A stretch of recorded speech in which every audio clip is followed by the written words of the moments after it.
Bob Arum ginagawa na ng paraan ng magiging laban nga po ni Casimero Angas ng Pinas at Naoya Inoue. And bago natin yan pag-usapan mga idol, pa-like and share naman po bilang suporta sa ating YouTube channel. Well, matapos ngang matalo ang ating pambato at kababayan na si Jerwin Ancahas kay Takuma Inoue sa loob po ng 9 rounds, ay tila sobra itong kinalungkot ng mga Filipino boxing fans. Nauubos na nga po, talagi na lang talo ang mga Filipino boxer natin. Nangungulelat na po tayo sa rankings ngayon dahil nga hindi po gaganoon kalalakas ang mga boksingerong lumalaban. Especially yung mga nanggagaling sa MP ay madalas pong talo.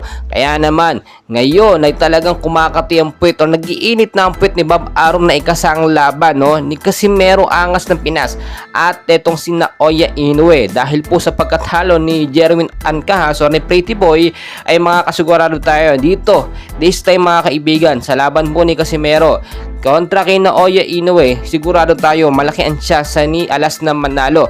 Pero ayon na rin po kay Bob Arum, gusto niyang ikasang laban sa Amerika para maging fair. Kung titignan niyo po kasi ito si Naoya Inoue, yung gloves na ginagamit, yung tinuturok na pain reliever, which is very proven talaga na may karga. Kaya naman kapag ka tumanggi itong si Inoue, baka magkaroon ng problema. Pero kung ever naman nasa Japan mangyari, ito sinasabi natin na big matchup between Casimero Angas ng Pinas at Naoya Inoue, wala na pong problema yan. Kasi nga naman, ang gagawin lang naman dito ni Angas ng Pinas, si Cuadro Alas, ina-knockout niya dapat ang maging laban. Once kasi na nag-knockout, yung mga score po ng mga boksingero, hindi na yun hindi na yun makakount lamang na panalo na agad si Alas.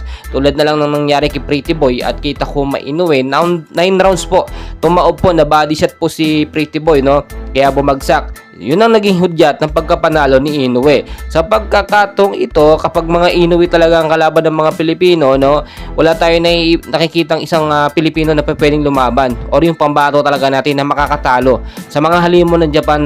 Eto lang si Casimero Angas ng Pinas lamang po. Bakit po? Or bakit ko po nasabi na siya lang?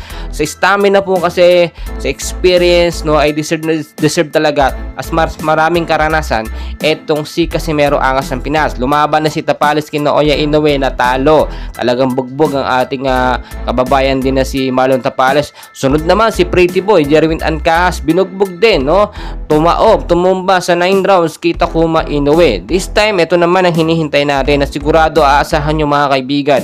Ngayong 2024 ay mangyayari at ikakasa ang laban nga po ni Casimero Angas ng Pinas at Naoya Inoue. So dyan lang kayo, and please huwag kalimutan mag-like and subscribe for more boxing update kay Casimero Angas ng Pinas. Maraming